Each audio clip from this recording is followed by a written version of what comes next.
I have a couple of new people in person, and I believe, Jay, you weren't here last time. So I'll go ahead and walk you through the process of getting set up once these people in here have got it. You have your computer set up? I'm on it right now. The Bloomberg market. Yeah, no worries. Let me come look. All right, so I'm getting everyone set up right now in class. If you'd like to, you can go ahead and Google. Let me exit out of this so I can show you. To get your account set up, just Google UTSA Bloomberg Market Concepts. And then you just click this one right here, the UTSA library. Oh, it's not? Yeah. I guess it's not sharing. And let's do that while there's still sunlight. Is showing the right one? Perfect. So that wasn't sharing. Google UTSA Bloomberg Market Concepts. It'll pop up this one right here. Last time I clicked this link and I showed everyone, it had a link for me to click right here. Oh, perfect. Yeah. Okay, y'all see that? You click that one right there, and then use your UTSA email address to sign up. And then it should give you guys a different screen than me. It should ask you about your school email and how to sign up through that. And then you just click the free option and you'll be good to go. So if you weren't here last meeting, we pretty much just set up our accounts, gave a schedule for what we're going to be doing in class. So last week we prepared to cover the economic indicators, and that's what we'll be covering today. So with the class, I think the best way to go about it and getting your certificate is doing the course. So I'll have what we're doing next week at the end of this meeting. So if you go through, do the courses on there, that way you'll be prepared, and we're just going to review during the meeting. That way you fully grasp the concepts, and we'll be on track to get your certificate at the end of the course. Or you could just, if you want to do the economic indicators after this, I know there's a bunch of new people. That way it could work too. You'll get a preview. You'll go through, do the modules. They're really quick, and you should be good to go there. Also, last meeting, I did say that there was a 120 question test at the end to get your certificate. I was wrong about that. The questions are actually within the modules. So when you go through each one, it'll have about, I think this one was like 7 questions-ish. And there are 120 questions, but they're as you go through. So if we're doing it on schedule, it's really not a whole lot it's not a huge workload on you. All right, for this week, we're covering the economic indicators. It was really a review of any basic GDP class or GDP that you learned in economics. So the 3 main sections were the primacy of GDP, monitoring GDP, and forecasting GDP. Just a quick review, just to touch up on it if you haven't taken an economics class in a while. This is the formula.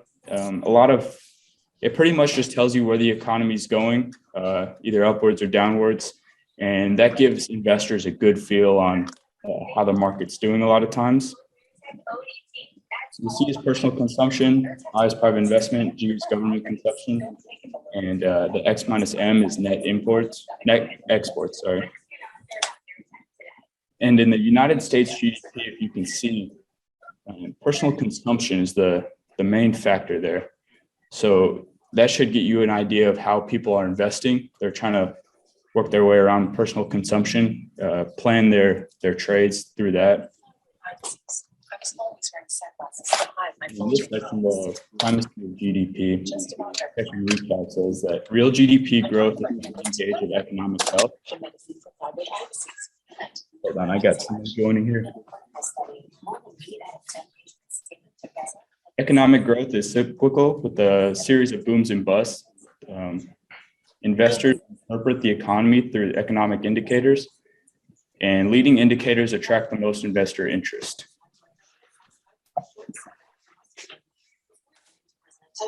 We have these market indicators.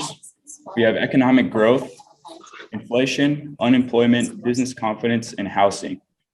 You can look at these as a makeup of the economy.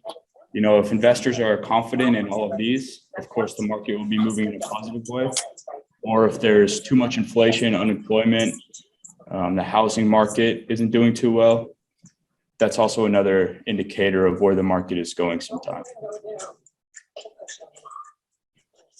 As far as monitoring GDP goes, the estimation by governments is time consuming, it's periodic. The GDP report, it arrives too late to be useful for investors. The GDP report is released a month after each quarter, as compared to some of these other ones. I'll go ahead and show you right here. The indicators that we just covered.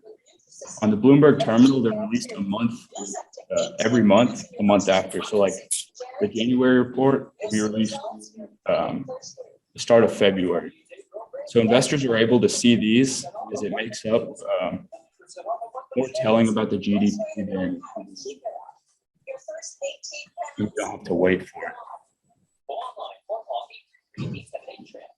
So as you can see, investors use the indicators over the GDP most times, just because it's a lot quicker, and GDP reports are too timely.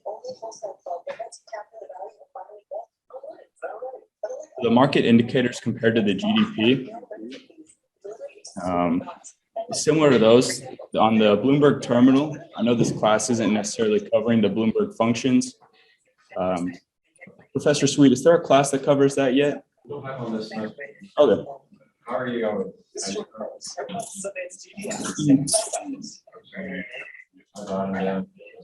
Yeah, totally. So you guys that haven't started the modules, as you do them, you'll see a lot of functions for the terminal. So the World Economic Calendar, all this data can be found in there. You're going to see a lot of charts that'll guide you through. You're able to see the reports on these, how economists are feeling. It'll give like an indicator there in the actual report. So through the Bloomberg terminal, these investors are able to see, you know, their confidence on the market and their predictions through it that way. So as far as forecasting GDP, this section covers that analysts forecast key economic indicators. Long-term economic estimates are foundational to financial models. And changes in estimates illustrate economic optimism and pessimism. Similar to those key indicators on the previous slide, they compile all of them. You know, they don't really look at one unless it's too bad. So like if inflation is horrible, of course, investors aren't going to feel too good about that. That was pretty much all that was covered. These sections, you know, they're really fast. Professor Sweet said he did them during breakfast. So we're just going to be covering like, this week was 1, next week's going to be 2. So they're really not that time consuming. You can just click through and the questions are super easy. So that was really all for economic indicators. You know, it just had like the housing market, inflation, business confidence. Right now, yes, I'm getting a Bloomberg. No, I was just going to say that currencies and fixed incomes are the modules that we're going to be doing next week, Wednesday at 1 o'clock. Just complete the sections and try to score high. Like I said, I don't know if everyone was in here. There's no quiz at the end or no test at the end. I was mistaken on that part. It'll just track your progress as you go through.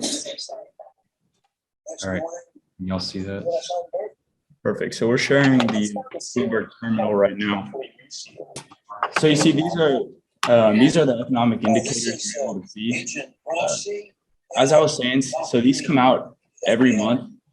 As part of the GDP comes out a month after every quarter. So it's really just, it takes too much time to come out as compared to the reports that come out monthly.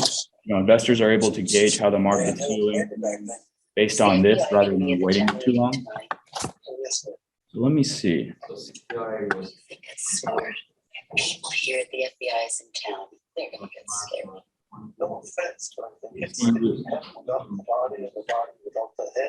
CPI right here.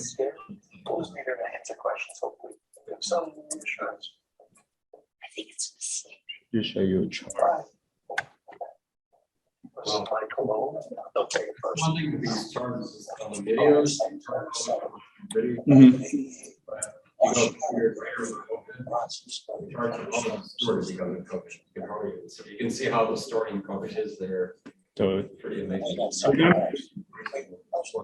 when you're doing the modules, you're going to be able to like, they're going to have little, I'd say like a mock terminal almost, where you're able to like test these out and it'll show you what everything means.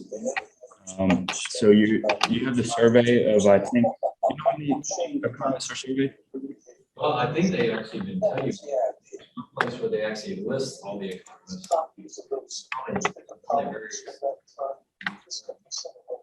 Totally, but you're going to see how to work this through the as you go through the modules, and I believe, or there is no course right now in the investment society that covers Bloomberg how to work this too well, but you should get a basic understanding. And I think one of the sections, which is economic indicators, I think one of them is terminal functions. You'll be able to get a better better gauge of how to work this and make your trades accordingly. But aside from this, that's really all I have. If you just want to do the modules, they're super quick. They shouldn't take long, and you'll be able to earn Get it because the Burke family business is run manufacturing, so carpet sweeping it under the. Professor Scoot said he did them while he was eating breakfast. I was just doing them, you know, I had like 30 minutes in my room. Just able to hang out, you know, they're not really, they're just videos that play. They're like, I think 30-second clips that play, and then answer a few questions, pick the next one. It's really easy, you know, not stressful. They make it super clear and understanding. Easy to understand. The modules, yeah, let me show you. Were you here when I showed you how to set up the account? Yeah, perfect. So, yeah. This is a killer in motivations to wait 25 Your years. Chrome browser, the Bloomberg thing. The module should just be right here. So like, yeah, perfect. Go ahead, switch this over real quick.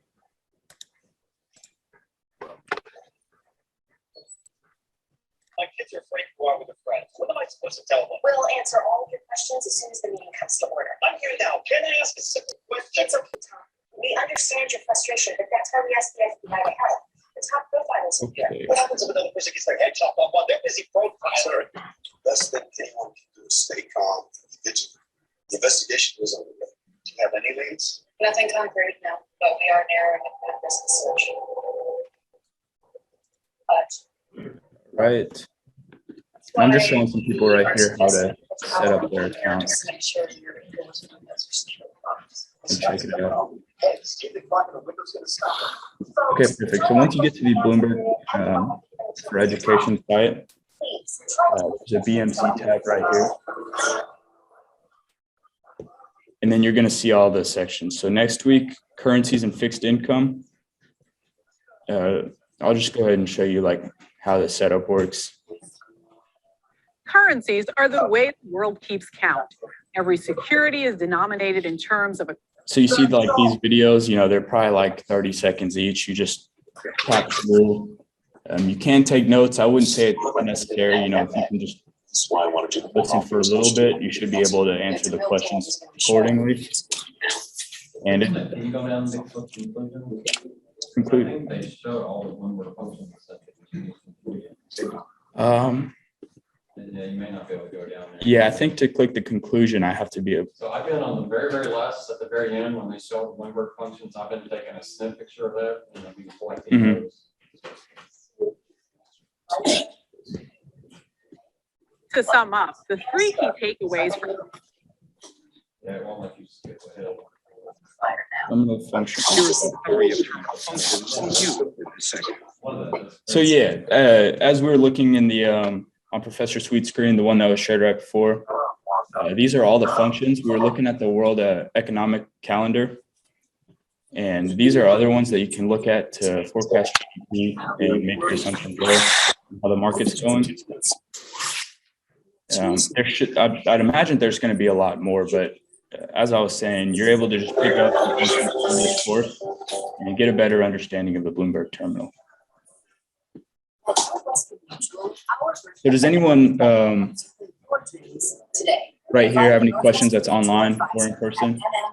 If you need help setting up your account, I can walk you through that or answer anything.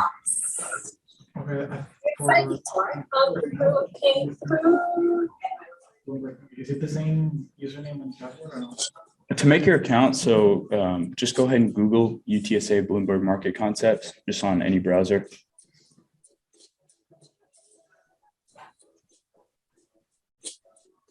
And the way I'm going to be not necessarily teaching this course, just like guiding you through it, is I'm just going to take summaries from the conclusions at the end of every module and make my PowerPoint off that, go over some of the concepts through it.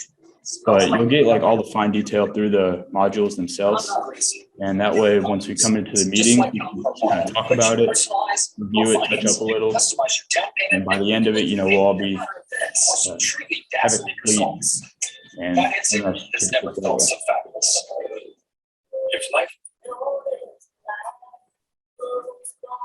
so you got it?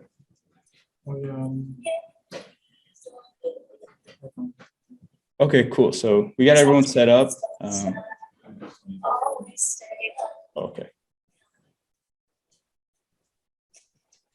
All right.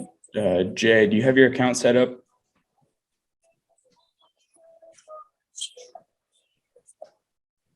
Perfect. All right. If that's all, I'm going to go ahead and end the Zoom meeting right here. Help some of the people in person figure their accounts out so we can get prepared for next week. Next week, the meeting will be at 1 o'clock, same time, and it'll be in the, what's this room number? 1.0104. 1.0104. If you want to come in person, I think it's like really easy if we all come in person, but I get it if you're on Zoom. I totally understand it, but in person, you know, we're able to walk through the modules. If you have any questions, like I know I helped set up a few people's accounts here. It's just a lot easier in person as compared to the computer, but you know, we'll have both open. Hopefully we'll all get our certificates at the end of the course. So I'll see you guys on Zoom next week. Thanks for coming.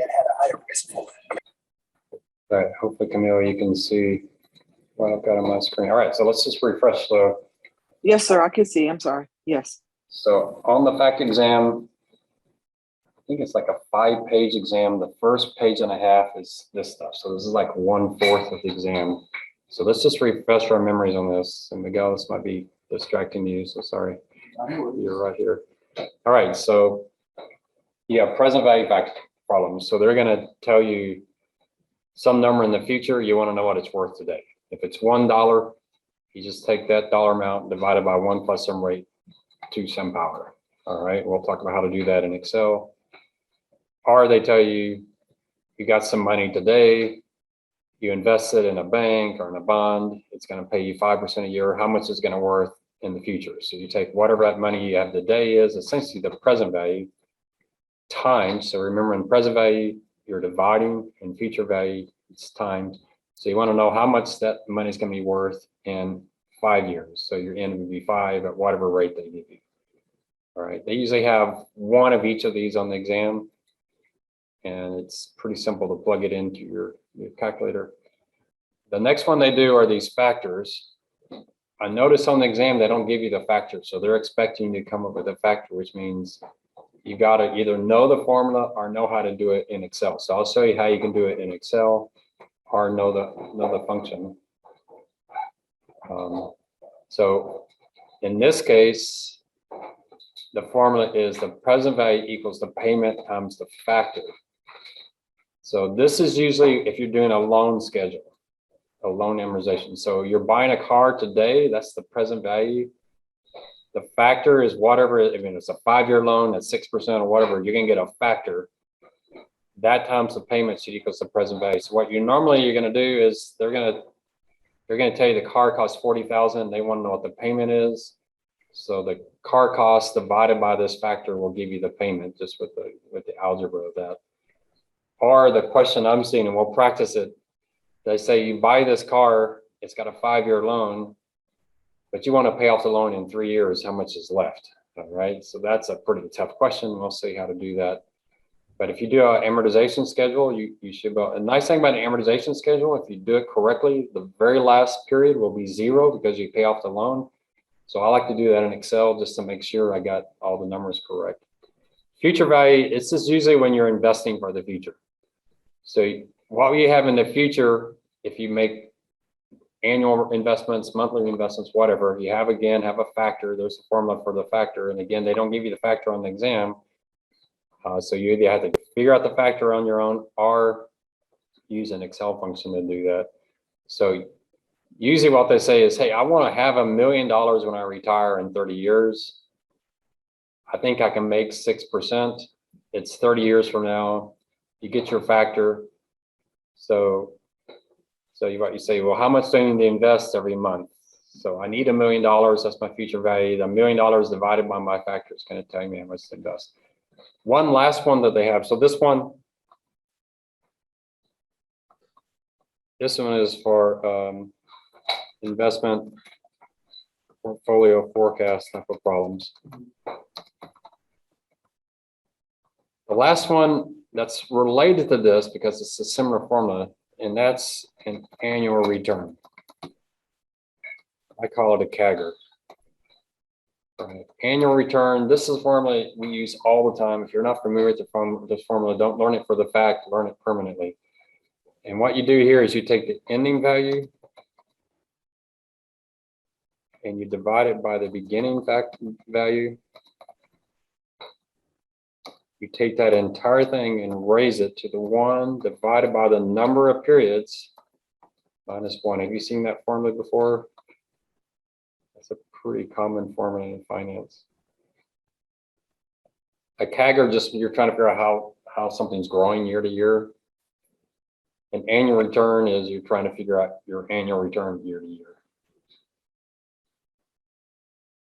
So that formula, make sure you know that formula permanent. We'll be using it over in our class a little bit probably. I use it a lot in my security analysis class because they want to know how much the revenues grow.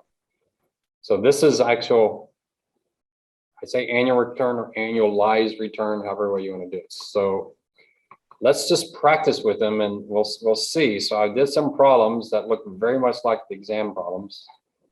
So look at that first one. And if you want to do it on your calculator or on your PC. So what is the present value of $35,000? You're going to get it in 15 years. So the future value is $35,000. What's the present value? So you're going to multiply or divide by 1 + 3? Divide, yeah. So you're going to divide. So y'all try it. I'll give you a couple minutes to do it.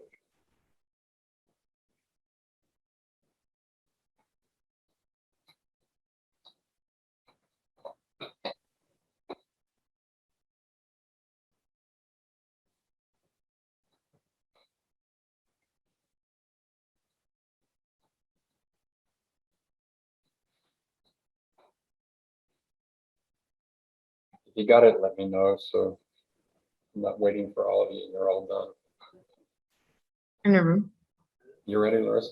Is it Larissa or is that I know Oh, I'm sorry. Beatrice was going to join us. I don't know if that's okay. Alvaro, you want to try it? What did you get? 12,685. That sounds good. All right. So this is the 2 ways I got it. One is I took 35,000 divided by 1.07, raised it to 15.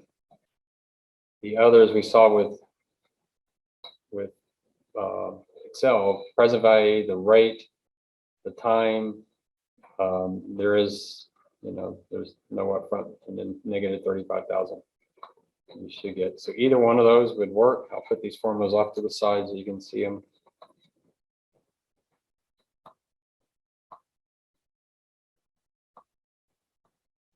So yeah, so there will be a question probably very similar to this. only have one cash flow, you divide by 1 plus I to the n.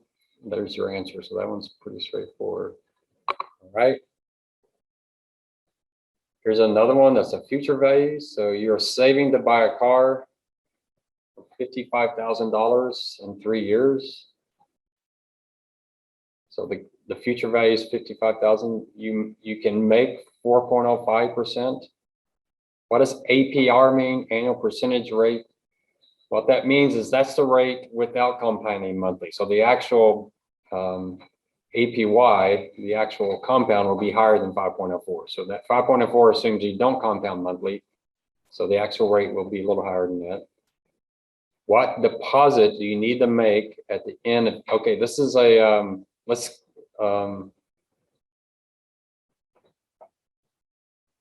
skip that one for right now. Let's do number 3, all right? You buy a bond, an $8,000 bond that pays 6% for 3 years, 9% for 5 years. What is this maturity value? So here we have the present value, that's $8,000. We have 2 different rates and 2 different periods of time. Remember, with the future value, you take the present value times 1 plus a rate raised to the n. But here you have 2 different n's and 2 different rates. Doesn't change anything, you just multiply twice, all right? See if you can figure that out.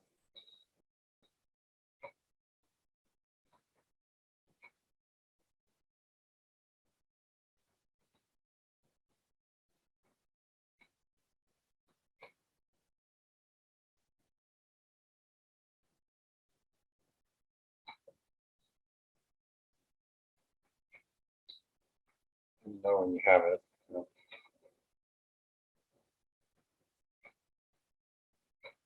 I don't know if there's a time constraint on the fact exam. So I'm going to create a question that matches at least the type of all the questions on the exam. So maybe at the end of our fact, we can do one. I'll change all the questions and give you one last exam, and I'll find out if there's a time constraint so you can practice. All right, Camille or Larissa, did y'all get it?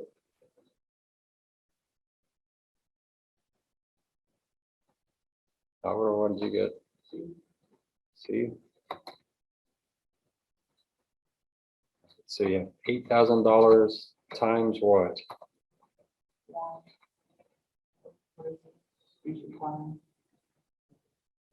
So 106 to the 3 times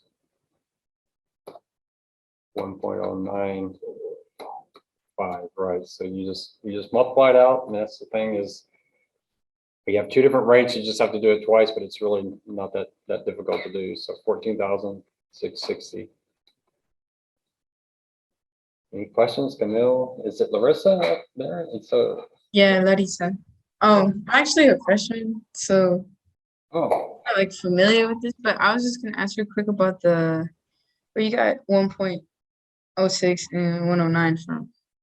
oh, sorry. So when you have a rate, so this is a future value problem. So you're taking the present value, which is the $8,000, times 1 plus the I raised to the n. I just shorthanded it.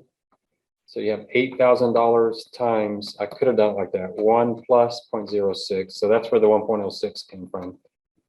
Raised to the 3 times 1 plus 0.09 raised to the 5th. Oh, okay. So it's 1 plus the rate. Right, 1 plus, but I just shorthanded and I just did 1.06. I just did it in my head to save me a step. Thank you. Sure. I don't know why it's not letting me close the parentheses. What's Bill Gates' problem here? Well, he fixed it for me, whatever I did wrong.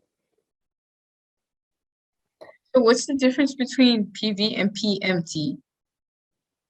Well, PMT is the payment.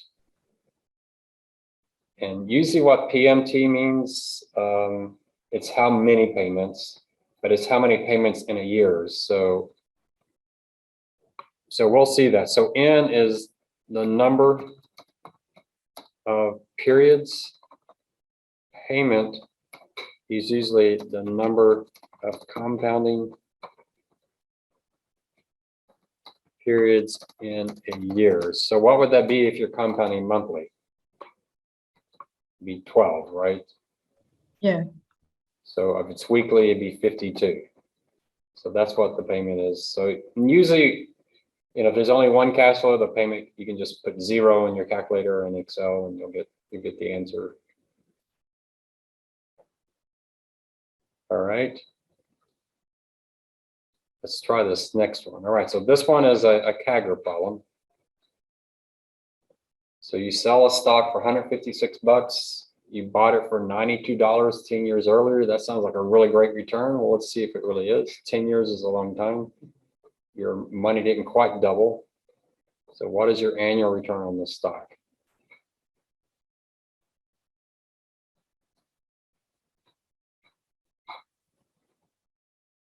So 156 would be the ending value, right? You And got then 92 would be the beginning value.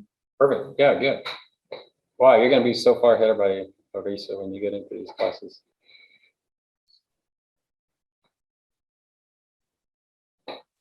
Some of this is just practice either with Excel or the calculator. I'm horrible with calculators because we just don't use them. Yeah, I've only done this in Excel. So when I put it in, like I'm taking IS some 14, 13. It's just all like you just put it in, send more functions or something, or math and trig, and I'll do it for you. But I didn't know like the formula. Like they don't show us like the formula. Yeah, and Dr. Baynod says you can take this exam in Excel. It's better to learn Excel than a calculator because you'll never use a calculator again once you graduate. But That's crazy. you sometimes have to know the calculator because there are some classes that require you to use a calculator. So we'll try. I struggle with the calculator because I know Excel. All right, so yeah, you've got it. So it's the ending over beginning. And then the 10 years. So N is years, or would N be months? It's in years. Okay. 1 divided by what?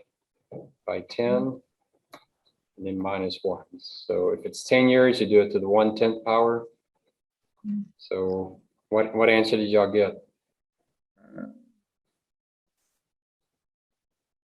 So D is the answer. So it's not all that great of a return, is it? So you take parentheses 156 divided by 92, raised to the 1 divided by 10 minus 1. You get 5.42%. Now, how can we check that? Well, what's the future value of $92 invested at 10%? I mean, at 5.426% for 10 years. What do? 92 times 1 plus 0.0542 raised to the 10th, and what should we get? Should hope we get $156. Right, so you can go. So this rate is essentially the rate that equates the present value to the future value. So you could say, hey, if I sold the stock $156 and I made 5.42%. After holding it for 10 years, what did I originally pay for the stock? They could ask it that way. They could say, I bought a stock for $92. I sold it 10 years later and I made 5.42% over 10 years. How much did I sell it for? They could do that. Here, they gave you the ending value, beginning value, and they ask you for the rate. So if they tell you that you sold it for,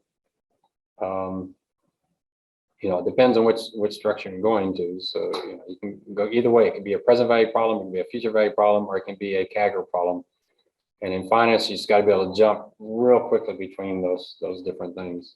All right, good. Sounds like you all are getting it. Let's try this next one. Now, this next one, you can do these problems by hand. It's a present value problem where you have 3 different numbers. If you have different numbers, you can just calculate the present value of each one and add the 3 together. You can use the present value function in Excel. Well, let's try this one. You might try it longhand. If you're in Excel, doing it longhand doesn't really take you that much time anyway. But then I'll show you how you can use the function in Excel as well. And then one of these days, I'll show you how to use a calculator once I figure out So for this present value, you would use the formula, the PVIFA, right? To find. Not on this one, no. You can only use the PVIF if it's the same cash flow every time. Oh, So when you have 3 different cash flows, you either have to use the present value function in Excel, or you got to do each one by hand. But each one by hand is exactly the same if you only had one.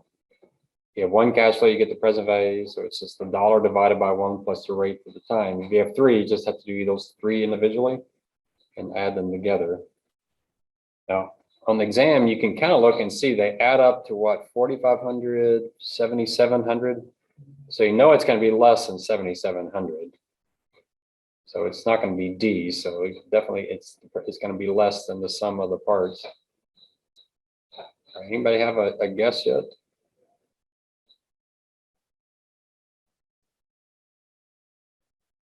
So let's try it. So you got $2,000, and how do we get the present value of that? You divide by 1 plus 0.08 raised to the 1, right? Then we get $2,500, and we divide that by 1 plus 0.08. That's to the second power, plus $3,200 divided by 1 plus 0.08. It's raised to the third power. So I get, anybody else get 6535? You get that up. So B is the answer there. So that's one approach.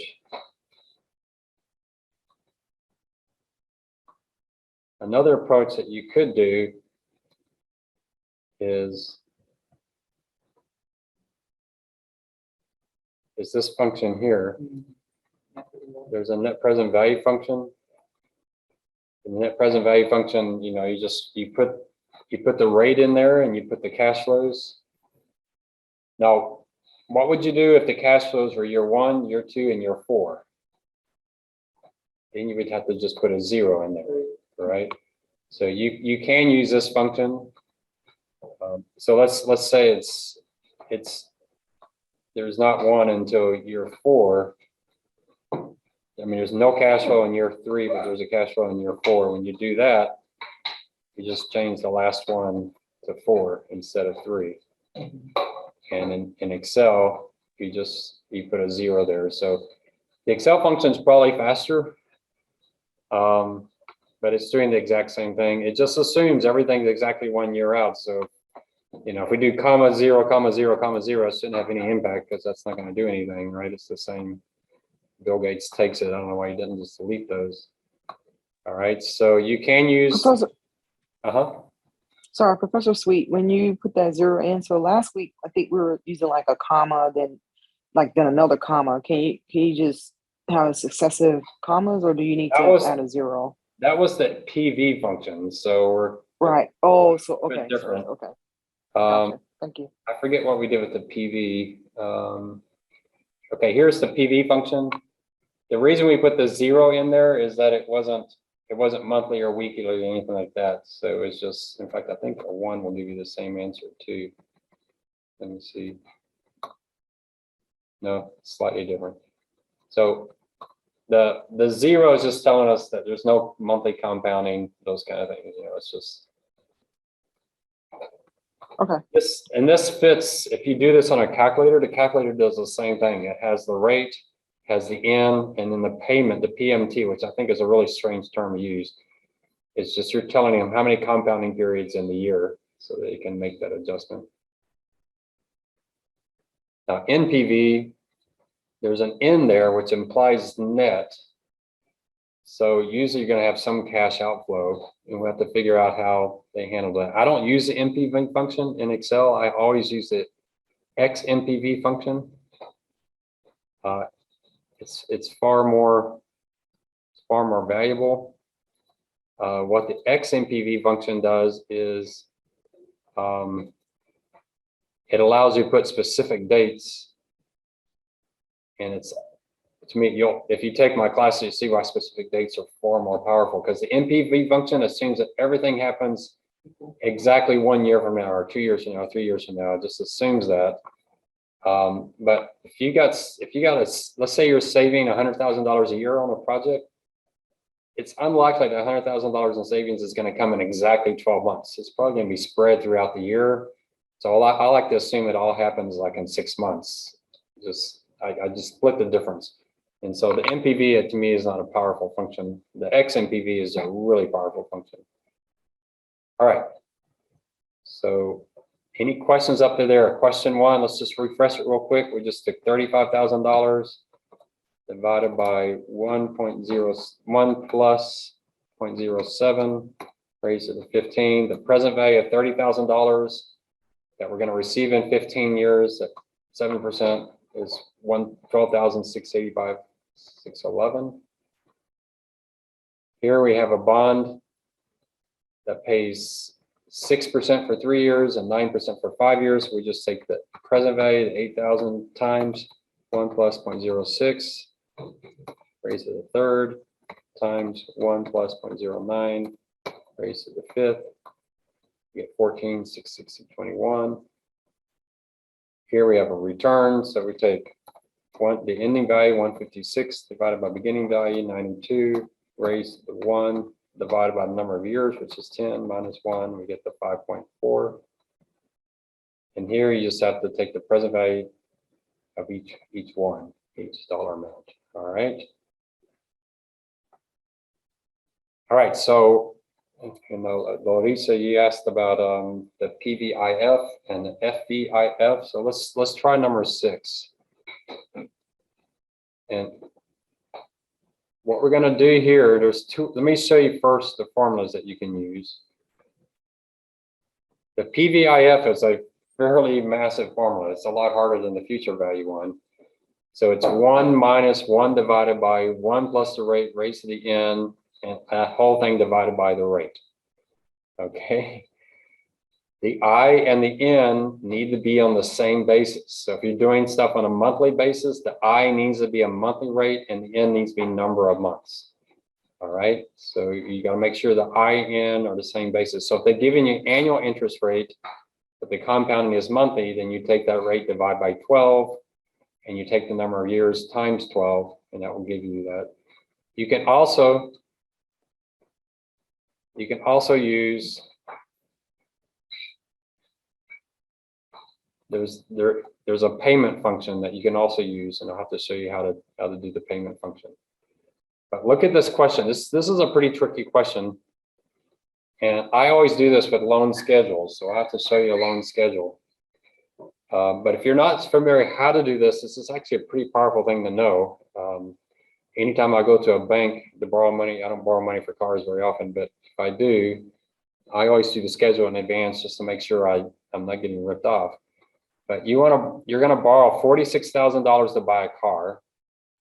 So that's the present value, right? The car costs $46,000 a day. The loan, I can't type. The loan is paid monthly, which is pretty common, over 5 years at a rate of 7.2%. But you decide after 2 years, you want to pay off the rest of the loan. So instead of answering the question, which is how much loan do you have left after 2 years, let's do an amortization schedule, all right? This is a really powerful thing to know how to do. So an amortization schedule, the columns that you have time, which is the month number, if it's in months. Your second column is going to be your beginning balance on the loan. The next column is going to be your interest expense. Your next column is going to be your payment on the loan. Oops. And the last column, can you guess on that one? Your ending balance. All right. So this loan is 5 years for 12 months. So how many, 5 years and it's monthly. So how many months do I need? 60 months. So I'm going to put 1 for the first month. The second month, I'm going to do equal that plus 1. All right. So we're just going to add, and we need to go down 60 months. So I'm going to do Control C, hit my shift button and page down. So I go down about 60 months. I don't know how far down that is. Ah, wow, I got it just right. So Go exactly down 60 months. And the ending balance right here at year month 6 should be what? If I do it right, better be 0, right? All right. So what's my beginning balance here? $46,000 car. What's my rate?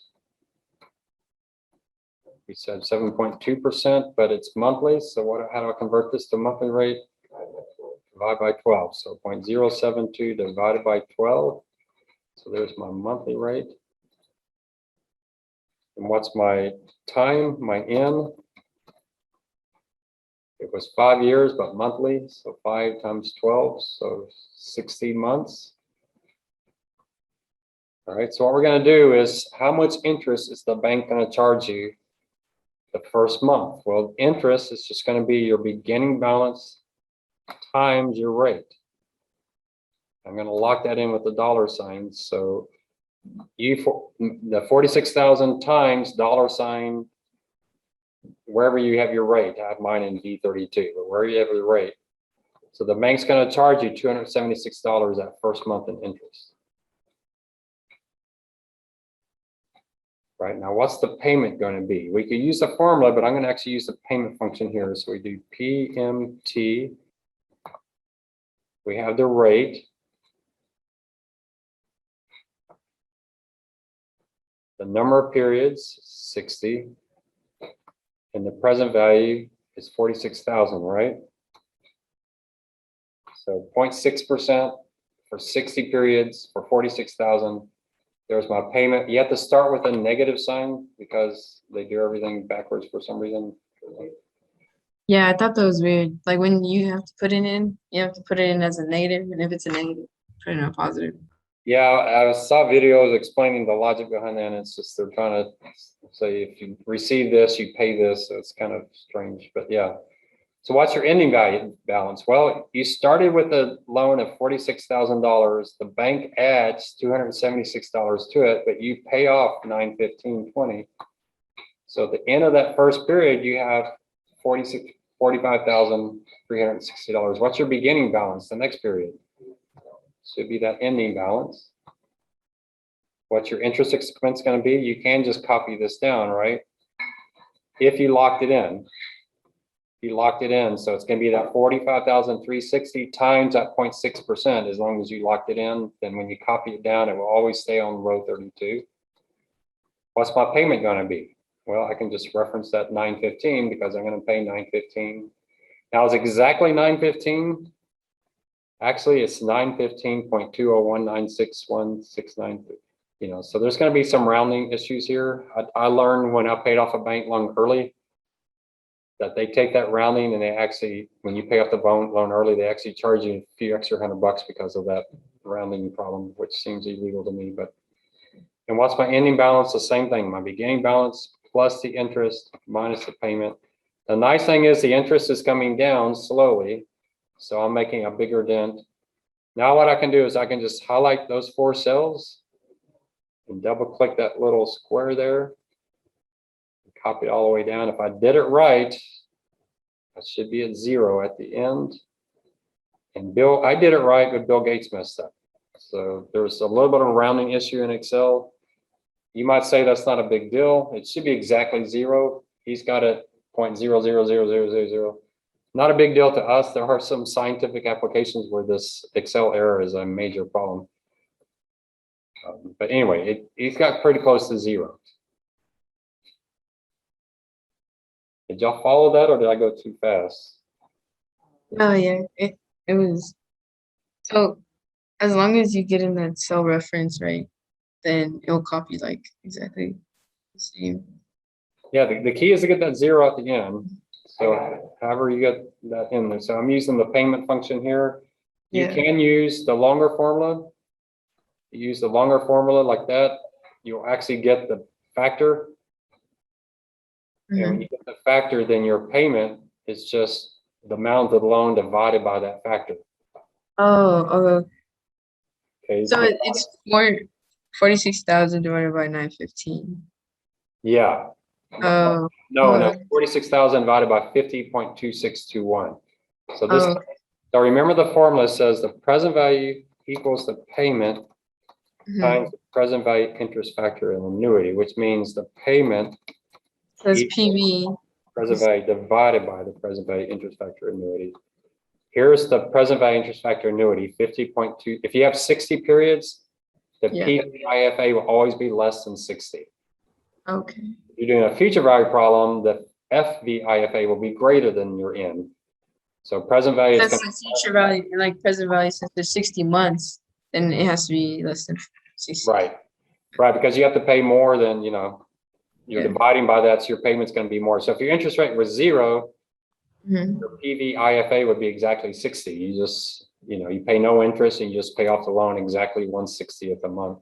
But as the interest rates rise, your PVIFF goes down, which means your payment goes up.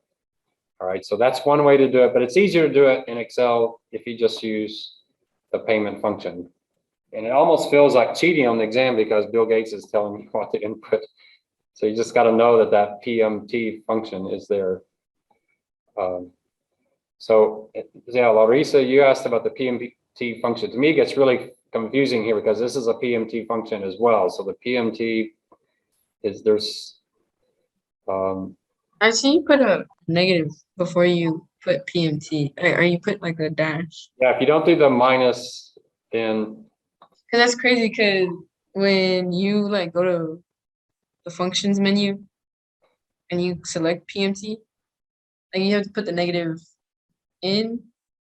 You know the chart it gives you, yeah, but I've never seen the dash come out like that before. So if you input it like that, would you just put the negative and then double click twice again and then?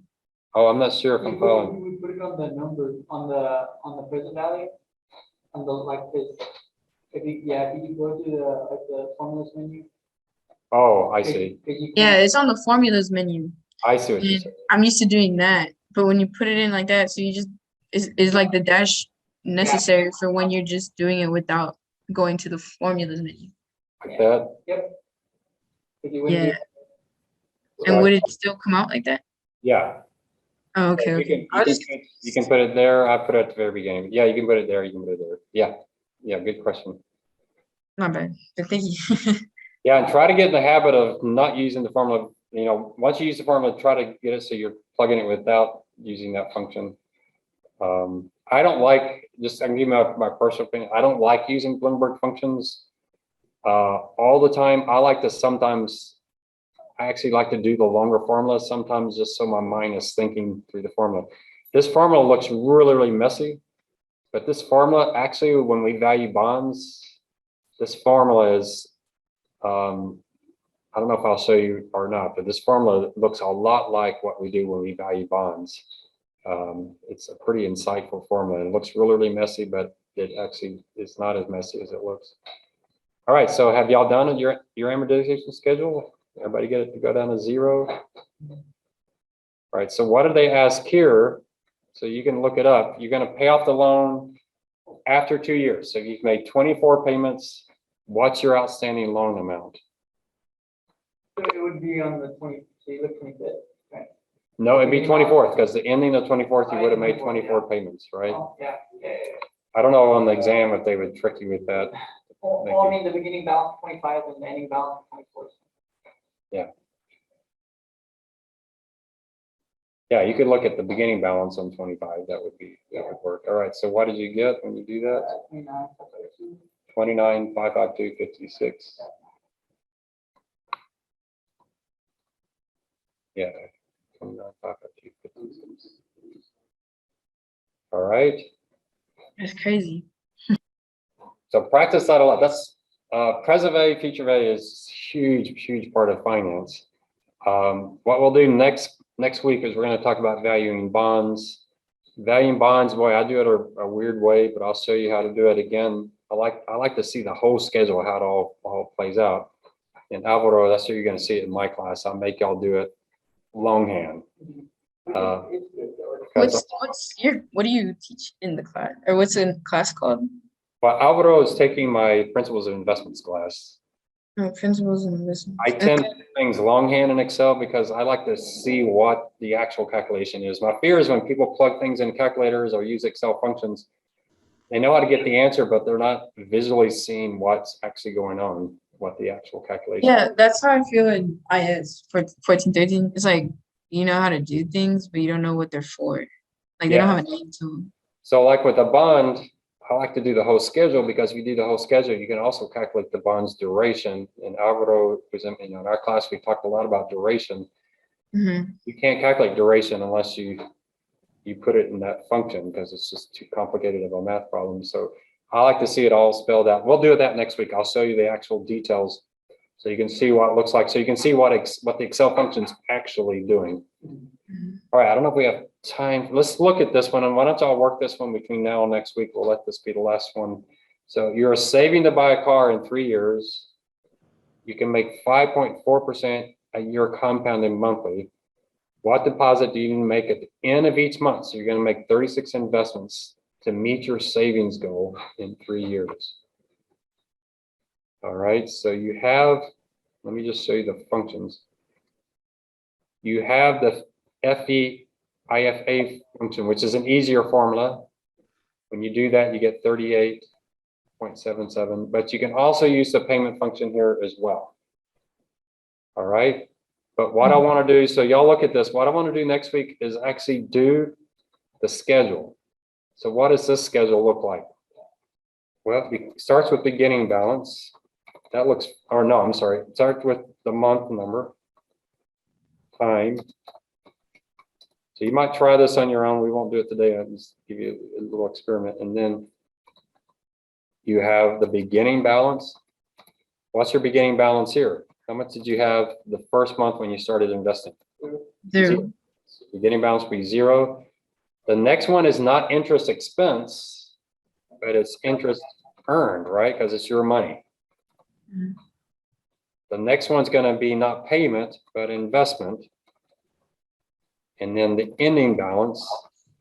Remember on the loan, we took beginning balance, added interest, subtracted our payment, but this is all our money. So on the ending balance, you just add across. Everything's ours. So we just add across and you go all the way down. So see if you can get that. If you do that right, your very last sale should be $55,000, right? So experiment with that. We'll start there next week and then we'll do bonds next week. So we're probably about a fourth or a fifth of the way through the exam. So we're making good.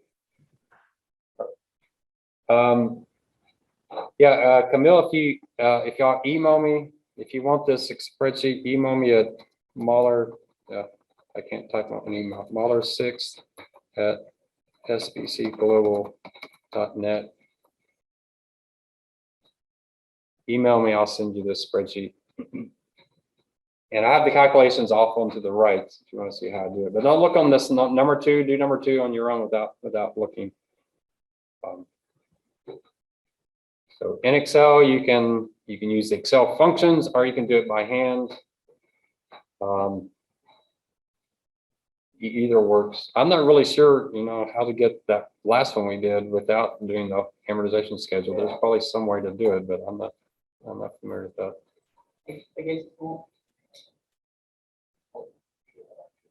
Yeah, I have to ask Dr. Maynard. All right, any questions? Yeah, I got it. I was gonna ask, so you have this class once a week? Yeah, Wednesdays at 2:30. Yeah. Okay. The video from last 2 weeks is out there. Just go to my YouTube channel if you want to watch the last 2. What's your YouTube channel? Let's look for Ronald Sweet UTSA on YouTube, and you'll see my ugly picture. And then when you click on that, go to playlist, and you'll see Investment Society, and just click on the Investment Society, and you'll see all the videos from previous weeks. Me. All right. Thanks, everybody. So is this just online or is it also in person? It's in person. Yeah, we're in the FSC 1.0104 in the business building. Wait, I'm sorry, could you? But yeah, BB, if you're not familiar with the FSC, you really should come and try it out because it has the Bloomberg machines and it's kind of our hub for the Investment Society. Yeah, you should come and get a Bloomberg account and A Glenburn account? What's that? Bloomberg. Bloomberg's a software package we use. All right. Can I join even if I'm a freshman? Like, can I just be there? Can you what? I'm sorry. Like, am I allowed to go even though I'm a freshman? Oh, yeah, definitely. In fact, we want more freshmen because if you join the investment side and do these things, it gives you a huge advantage. Yeah, I'm trying to get into an internship. So they told me about this and I was like, well, maybe it'll help me. There's nothing better for your confidence and for your long-term memory than to see something in a class that you see something in class that you've already seen before. Your Yeah. confidence and your permanent memory just automatically, you already know. I mean, it's just really encouraging. So the more you can do that, see this stuff before your class covers it, it's an incredible benefit. Thank you so much. I appreciate it. All right. All right. See you next week. See you next week. Bye-bye. Is that better? Yeah, I can see it. All right. So I'm going to add 25 stores just every year because that's been their average. I'm going to go out to 2029. I don't know why I'm going out to 2029, but how far out do you go? You're supposed to go until they hit their terminal growth.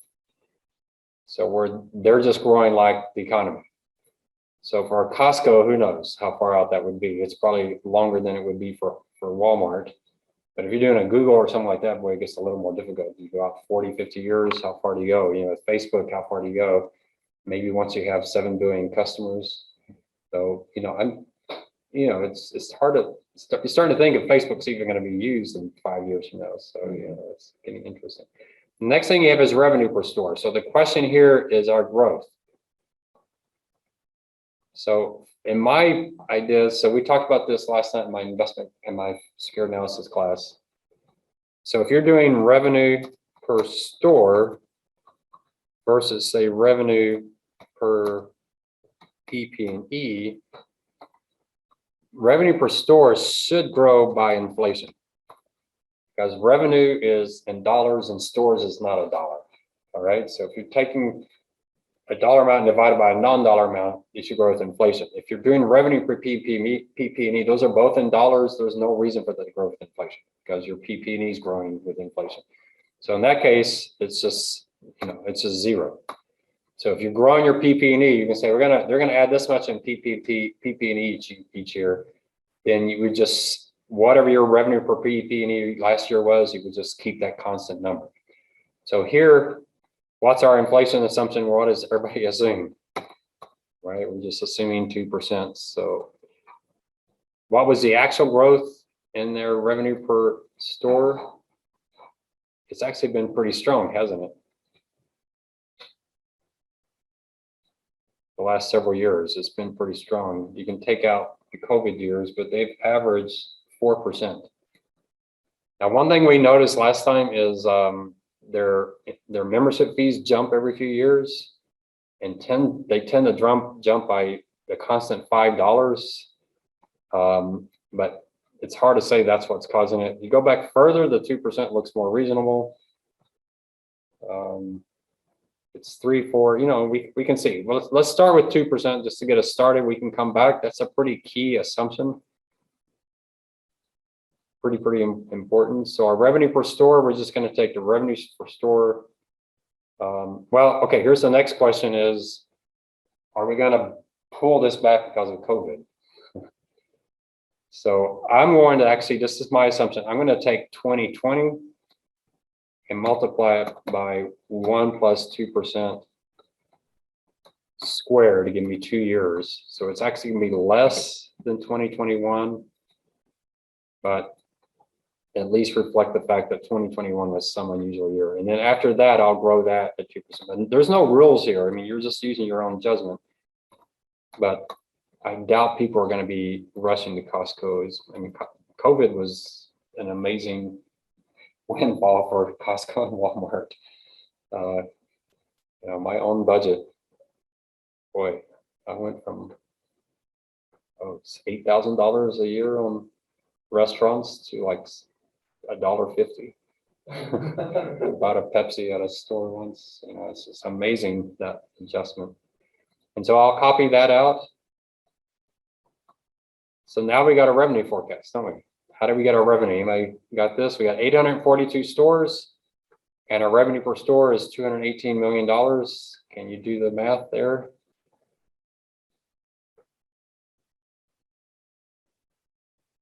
You just multiply the stores and we're probably gonna divide by 1,000 or a million, probably divide by a million, right? Our revenues are in millions. If y'all got the spreadsheet, you know, see if you're getting that same number, but I get 183,755.2, well, 755. Is that look okay? Anybody? Do you want to round? Some people like to round the numbers. You can do that if you want to. The problem with rounding is that 2% won't be 2% as you go forward.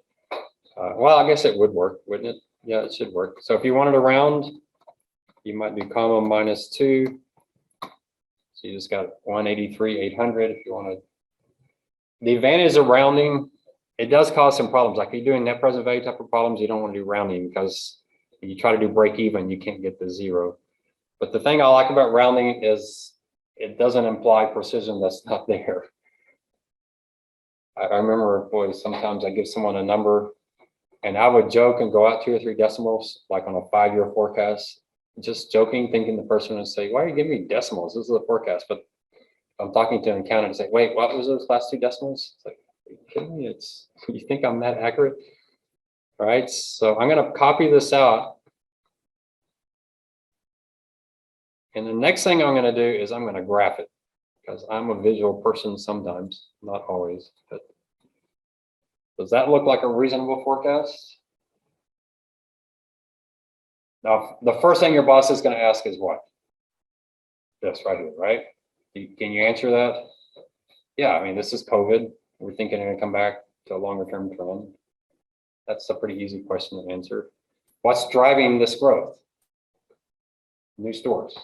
Pretty straightforward, right? If you didn't add the new stores, then it would just be a 2% growth. But if your boss sees this number, are they going to freak out and say, wow, that's just, you know, so I like that because visually, if I see this, that kind of graph worries me. Like, okay, wait a minute. Okay, boss, here's my forecast. That's like Dr. Damodaran talking about that Uber forecast or that Netflix forecast. It's, okay, that looks a little extreme. So I will say though, I'm convinced most forecasts are straight lines. At USAA with Bob Davis, this is his forecast, just higher, higher. He just wanted lines to go up. And it got ridiculous because we had 1 year in the investment company, we made a lot of money because a particular stock market, he's like, keep going up. It's like, there's no way we're going to replicate that year. Right? What would he have done if he's at Costco? He'd be like this. It's like, sorry, boss, there's just no way we're going to, unless you can give us a COVID every year for the next, in which we might get. All right. What else can we do? All right. So, I'm not in Bloomberg. Sorry. Let me get into Bloomberg real quick. So what can we do in Bloomberg? So Bloomberg, you can see the actual forecast. That can be powerful. And I think even Cap IQ will show you forecasts as well. But so let me get into here. I don't know if y'all can see my Bloomberg, those on Zoom. Hopefully you can. Yeah, we can see it. All right. So I don't know why it's taking so long. All right, so I do like to check against Bloomberg. I don't like to check against Bloomberg because I'm going to match their numbers, but it's more out of curiosity to see what people are thinking. Generally, my forecasts are lower than Bloomberg forecasts. So if I'm higher than Bloomberg, that makes me a little bit nervous because we know analysts are overly optimistic, and I like to be. And you may know the term margin of error. Have you heard that before from Benjamin Graham and Warren Buffett? I like to have a little bit of a margin of error that, you know, if I'm wrong, then at least I'm on the low side. So let's put Costco in there. And I think it's just EE, right? I don't see EE anywhere here. Let me type EE and put it in there. So Here's their earnings announcements. I mean, the earnings estimates. Y'all see this here? So you can click on revenue and it'll actually give you the revenue forecast. I don't know how to go larger here, but look at their revenue forecast. They did the exact same thing we did, didn't they? Oh, sorry. This was on earlier. It turns off automatically. I don't know how long it's been off. It just turned out. Just turned off. Okay. Yeah, that's the wonderful thing at UTSA. It does that in the classes too, where, you know, you start a class and everything just turns off. And the screen says shutting off now, and you're like, well, why? All right, so this is quarterly. I don't really want quarterly. I want annual. And I've just forgotten how to do annual here somewhere. Oh, there it is. So let's make it annual. And we'll see how much it looks like our forecast. So they show it, it's still going up, don't they? Pretty amazing. So they have it going up. Their last number is for 2025 is 255 billion, 255. What was our 2025? We're only 212. Boy, so there's obviously something wrong with our forecast, right? They're 20, let's see if their 2021 matches. 194. That's pretty close to ours. We've got 195. So they have it going up every year. Let's see if I take out my assumption to take out 2021, how close we get.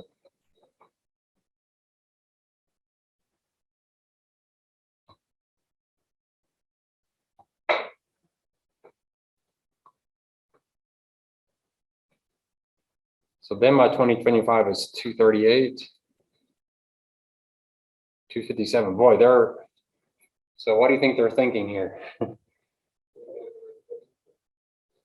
Yeah, that seems pretty aggressive, doesn't it? I mean, that's a pretty big jump over 2021. Yeah, boy. So anyway, that just seems really optimistic to me, but we'll see. But anyway, so I'm going to go back to what we had. I actually think that makes more sense. Now, the other thing we can obviously do is, get more data for quarterly and see how the quarters are going and just see what's there. But I'm going to stick with this forecast. It seems reasonable to me. Their numbers like way up here, and that just seems aggressive to me. Let me show you the graph with their number. Their last number. Oh, it's even higher than that. How do I get to that number?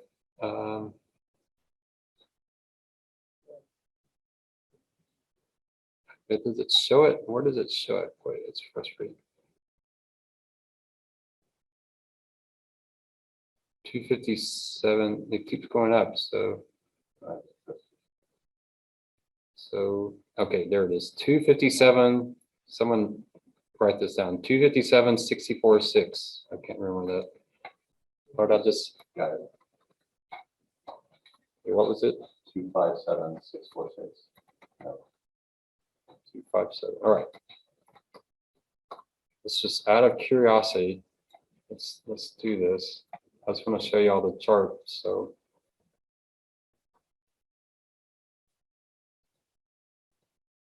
set that 0 by changing that. What do you think it's going to be? This is stores plus. Maybe their store count's much higher than ours.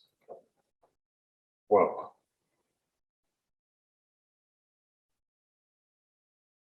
Okay, that's good. Let's Bill Gates. I don't know why you're so about 6.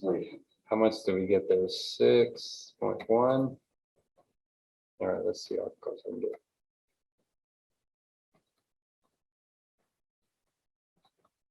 That's pretty close there, but I'll go one more down. All right, one more. I get obsessive about this kind of stuff. All right, so let's look at their graph. They do have a little bit of a bump for, well, maybe not. They don't. I do the way I did it, but boy, that looks like an awfully aggressive. You notice that it's actually exponential. This is for a firm that's been incredibly successful, has been growing really fast historically, and they say, oh no, their best years are ahead of them. That's pretty aggressive forecast. So I don't buy that at all. That seems ridiculous to me. So I'm going to go back to my 2. So they're assuming like a long-term inflation rate of Well, 6%. no, I don't think it's the inflation rate. It's probably the number of stores. However, when you listen to management at Costco, they're pretty adamant they're not going to go well over that 25. So what else could it be? Could be the membership fee. It could be they're definitely partnering with a lot of people. So if you go in their lobbies, you see all these other businesses. I don't know what kind of money they bring in by having dental offices and those kind of things in their front. That's almost like a real estate business. I don't know what they're doing. Have y'all bought anything on Costco.com? They have a curbside pickup of those kind of things. So I'm not really sure why you would assume that. The only other thing might be overseas, and I'm not sure what they're doing overseas, but that's possible. We've seen that they're already overseas. They are building a second warehouse in China. Yeah, I mean, maybe it's a China story. Who knows? If they're doing well in China, I mean, that would be pretty huge because that would be an awfully massive market for them. So I don't know what it is exactly that they're assuming here, but I just have the biggest problem I have is the fact that they're not showing much of a bump for 2021. So let's look at Walmart and see if they got a similar type of. See, Walmart's much more straight line. Well, again, they come back to quarters.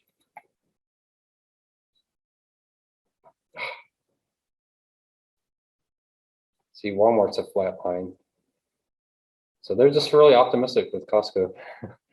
It's like, love this company. All right, so we've got our revenue forecast. I don't know how good it is, but we're going to stick with it, right? That's the key. All right, so what's the next thing we're going to do is we're now going to do the income statement forecast.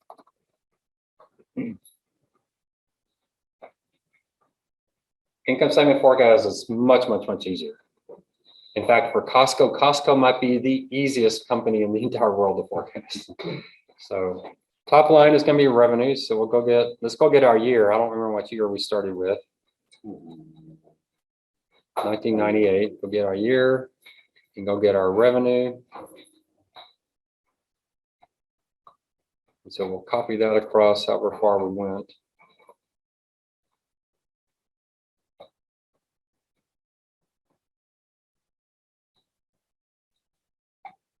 We don't need decimals on our revenues, do we? So let's take those out. There's a little bit more space. All right, there's our revenue. All right, so where do we go from here? What's the next line? So let's look at their income statement. You know what it's going to be, but let's see. So we got revenue, cost of goods sold, obvious one to go next. So we'll do that next.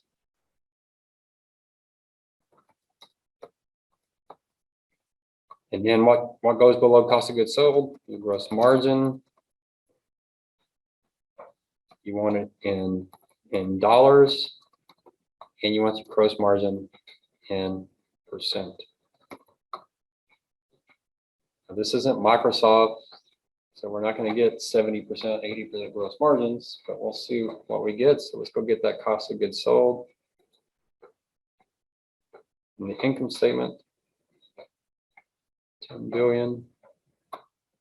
They call it gross profit. I call it gross margin, but so we'll copy that across all the way through 2021.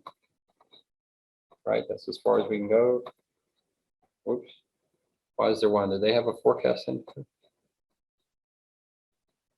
Oh, so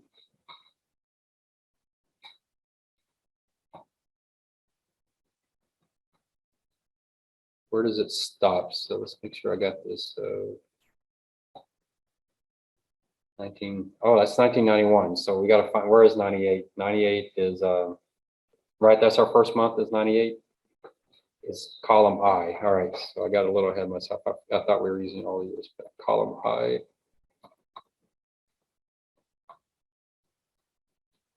All right, there we go. That's good. That works, right? So my gross margin is going to be my revenue minus my cost of goods sold. Copy that across. And then my margin percent rise, how do you calculate that? What's a margin? Divide by revenue.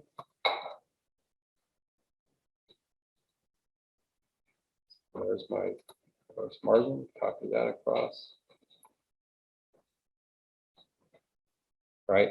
How hard is this company to forecast? Look at that. My word, it's so consistent, pretty ridiculous. So let's look at the average. Probably gonna be 12.5% or something. And let's also look at the trend. Do you think we'll see COVID on this one? Not as much, right? Probably because they probably sold a lot more groceries. They probably sold a lot more groceries, which were thinner margins. So you notice it's been rising. Why is the gross margin rising? You wouldn't expect it to rise. So they're probably selling higher margin items. Then you get this big jump in this year, and then it's been flat since then. So the 13% looks like a fairly decent number. We go back here, they don't have gross margin in here, so we can't use gross margin in the forecasters. I'm going to go with 13%. All right. It seems like a reasonable number. It looks like something happened in this year. This is the other thing where the membership fee changes is probably a big deal because that's probably 100% gross margin. There's no cost of goods sold there. So every time they change their membership fee, that's probably where they're getting these little jumps. I don't know if y'all remember what years they changed the membership fees, if that corresponds with the jumps. But I'm going to use 13%. So here we're going to forecast the margin, the 13%. I mean, the margin ratio. And so that's going to give me my gross margin. It's just that times the ratio. So analysts are saying that Costco's membership fees go up every 5 to 5.5 years. 5 to 5.5 years. Yeah, that's. So you can look it up on the graph. It's just every 5 years. Yeah, and we're being a little sloppy here on the revenue forecast. We probably should do a lot more work on that because that seems like that's pretty material. All right, so what is my growth cost of goods sold? It's just going to be your revenue minus your margin. So we've got a graph. So let's see if we can graph these. I'm kind of curious if we can. I might mess this up, so forgive me if I do. But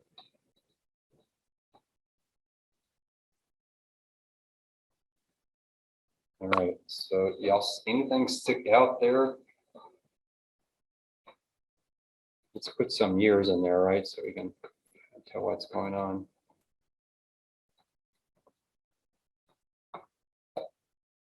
Boy, and there's where Bill Gates really messes up.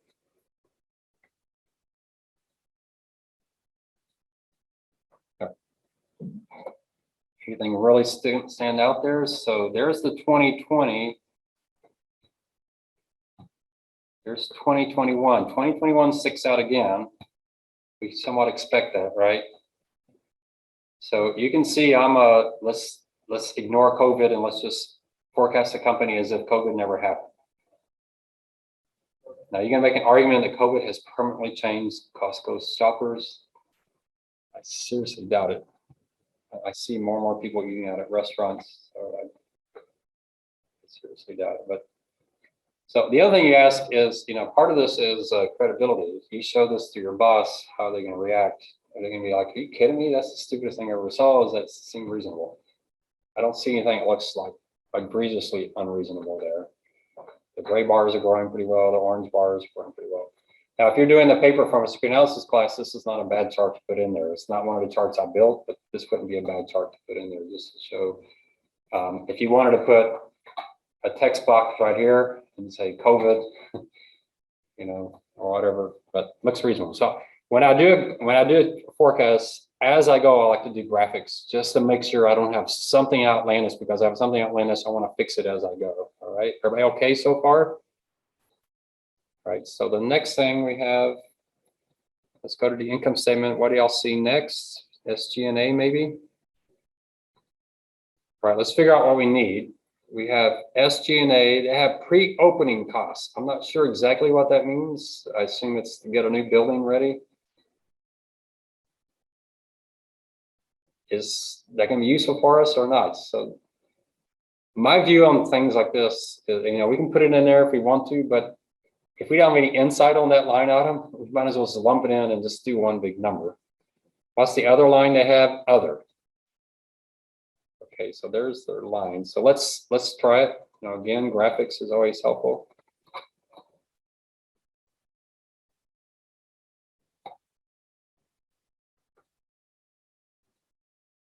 Oh, whoa, what did I do wrong?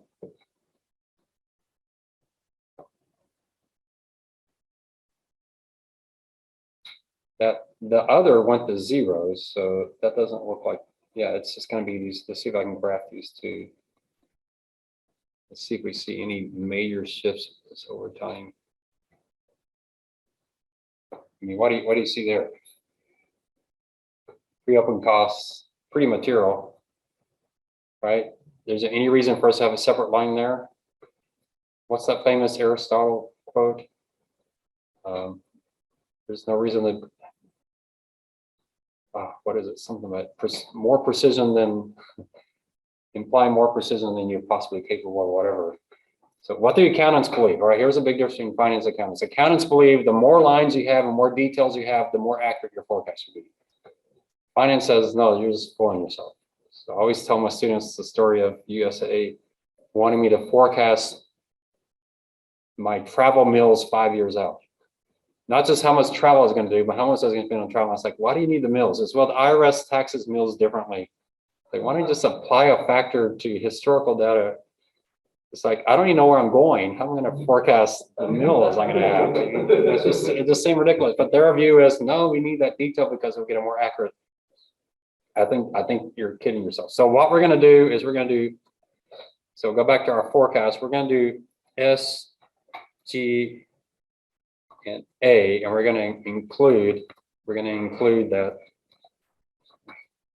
S, G, and A. I wish anytime I hit cap locks, like a big siren would come off. All right, so we're going to add those two numbers together for 1998 and 1998.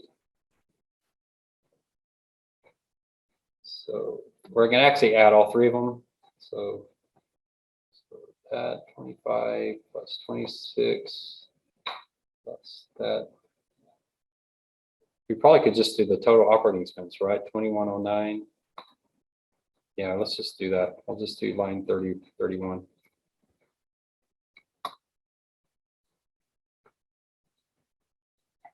And copy that across.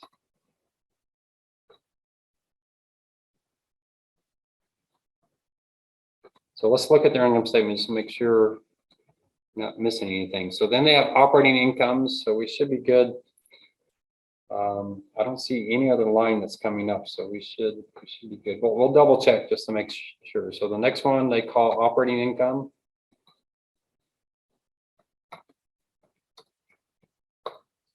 So that should be my gross margin minus my SG&A. Let's go check it and just make sure. I don't want to have an error and find it 7 hours later. Let's just make sure that's all matches. Looks pretty good to me. Sum is 0. Okay. So there's our operating income. Okay. So we're going to do S, G, and A to revenue. So we can figure out if there's any consistency there. And there probably is because we know their net margins are extremely stable. And again, throw on the graph. Yeah, boy, that's a pretty tight graph. You think 9.5% might be a decent forecast there. Boy, that's pretty predictable there.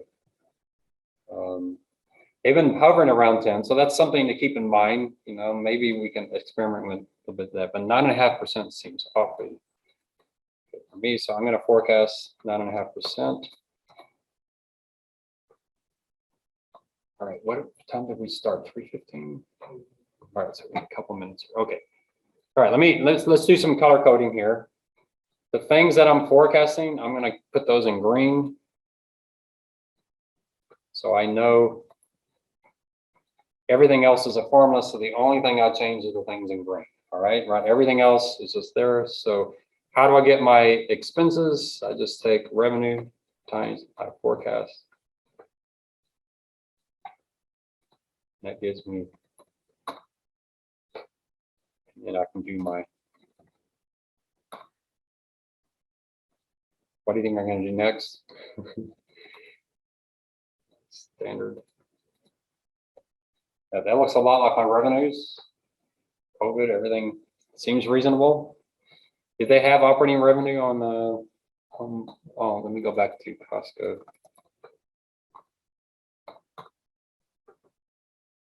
They have net income. Here they have operating profit. Let's try operating profit. It may not be exactly the same as ours. So for 2025, they have 9.4 billion. What do we have? 2025. Yeah, we'd only hit 9.4 even out 5 years later. So we've got a very conservative forecast. I don't know why, but we have a very conservative forecast. What does that tell you about Costco? Maybe you should be shorting Costco, right? It's a firm is forecast to do just amazingly well. I would say, you know what, I'll bet against that. I mean, there's no question. Costco has great management. They've been really good. They're very focused, all those kind of things, but still, business is hard. It's hard to run a business well. All right, so there's operating income. What do we have coming up next here? All right, interest expense, we're gonna put the line in, but we're not gonna forecast it. We'll bring in the dollars, but we're gonna forecast. So the way I forecast interest, I hate circular formulas. I know Excel has the circle formula thing. I don't really understand it, so I'm not gonna do that. Why do you get a circular formula? Well, to get interest expense, we need debt. To get debt, we have to do debt to equity. To get debt to equity, we need equity. To get equity, we need net income. To get net income, we need interest expense. So it's a big circle. So what I do is I cheat and I make my interest expense a percentage of the previous year's closing debt. All right, so that's how we're going to do that. So we're going to wait until we get the balance sheet built and we'll come back and do interest expense last, and then we'll build that across. All right.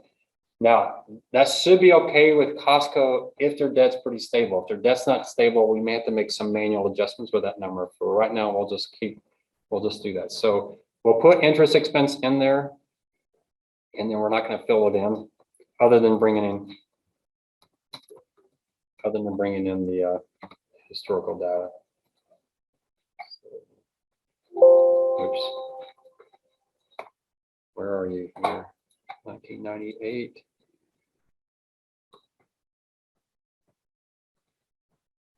Let's call them I. Interest expense. They do take interest expense and interest income. So we may have to come back to this and figure that out. But for right now, I'm just going to do the net.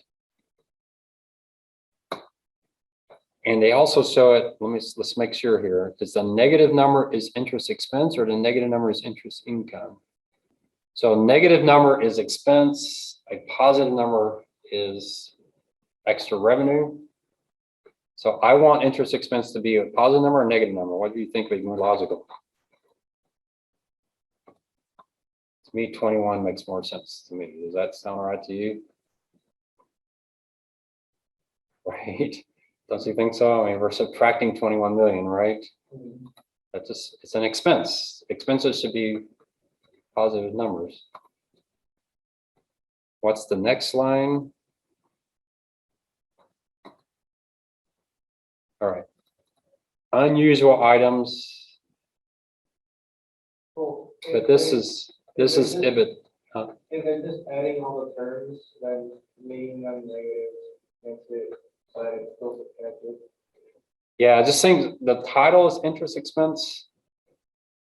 And so to me, if it's the net interest expenses revenue, it should be a negative number. So that's just the way my mind thinks, but they're actually, no, it doesn't make sense. But obviously, it's a positive number when the revenue is higher. All right, the next one's unusual item. Let's see if they have any, first of all. If they don't have any, they have a few. They have quite, okay, let's see. Hopefully this is really, really small. I'm going to call this, let's see if there's anything else down here. All right, let's come on down the line. You got mergers. This all looks really, really, really immaterial.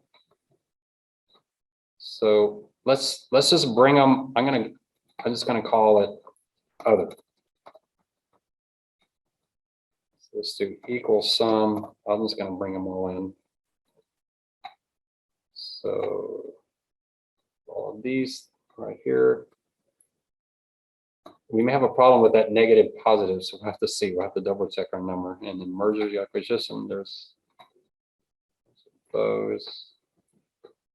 What's that next line? Income tax. So let's try it. Sorry, Bill Gates. I don't know why you didn't like that.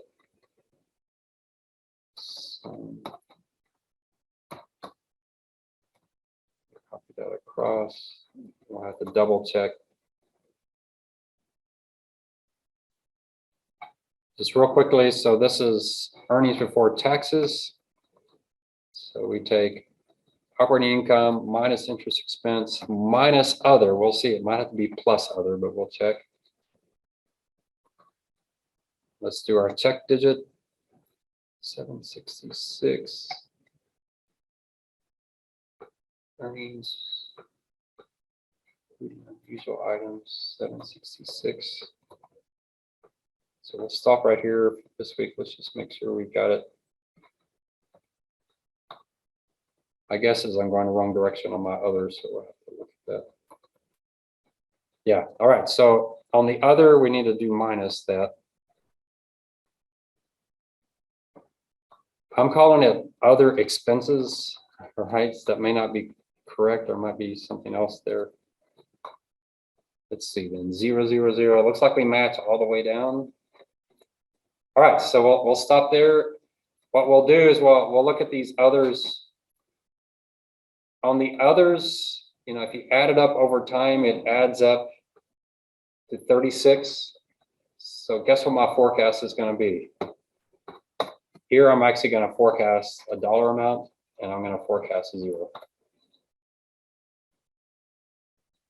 All right, that's pretty simple, right? There's no reason to forecast more than 0 on that. All right, let me save it there. If y'all want this spreadsheet, let me know and I'll email it to you. So send me an email and I'll send it back to you. So we're getting close to income statement. So what we'll do is do the income statement. Then we'll do the balance sheet. And the balance sheet, we're going to be going back to the income statement to see, for example, accounts payable, we're probably going to tie it to cost of goods sold. Accounts receivable will tie the revenues.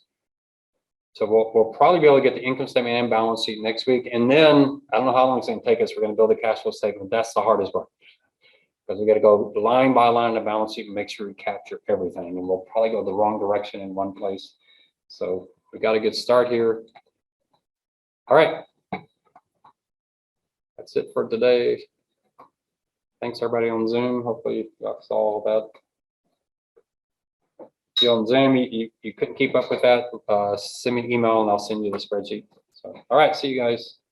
All righty, so thank y'all all first for coming out to the class. I appreciate y'all's time today. Thanks for coming by. We're just gonna jump right into it.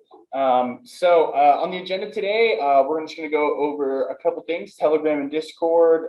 We're gonna talk about Coin360 and start any questions that y'all might have. That's what we're talking about, those two currencies.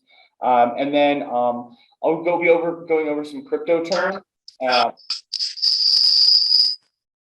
was just checking to make sure. Whoa. No, there we go.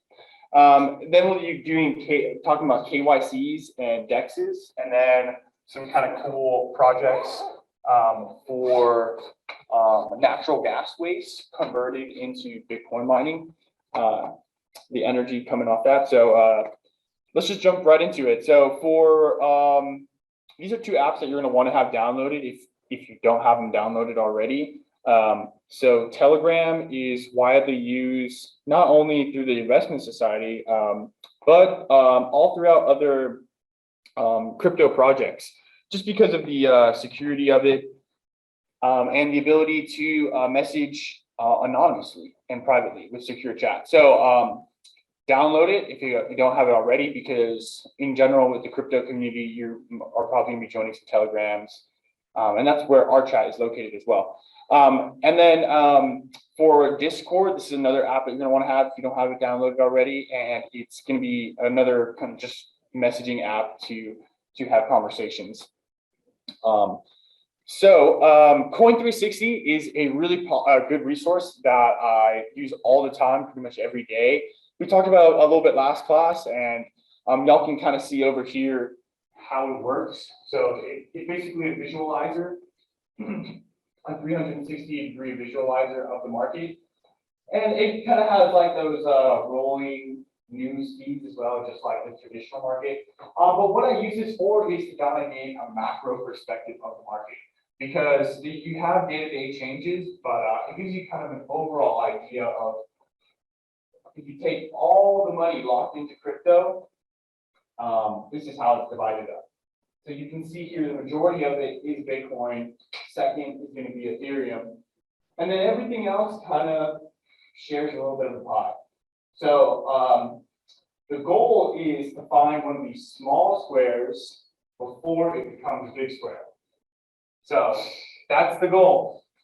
So if that is your goal, try to start looking for some of those, looking around the small squares and see what you find. And if you find anything interesting, look into it more. And what I recommend is you're going to want to have a bigger allocation towards the bigger cap coins. You know, like your top 3 being Bitcoin, Ethereum, Cardano, in my opinion. Those are like kind of the top ones. Or even your top 10, I would say. So let's actually go to, we're going to do a little pivot here. We're going to go to CoinGecko, another resource I use to, keep up with the market. So in the top 10, we got Bitcoin, Ethereum, Binance Coin, Cardano, Tether, XRP, Solana, Polkadot, USDC Coin, Dogecoin. And then in the top 15, we got Luna, which is Terra, Shiba Inu, Binance USD, Uniswap, Litecoin.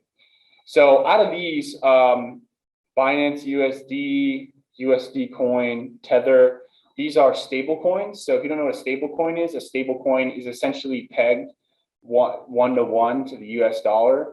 And it's basically if you want to hold your crypto, but you don't want to hold like any risk, you just hold your stable coin. And usually the reason you're holding a stable coin is you get some sort of benefit or interest on it.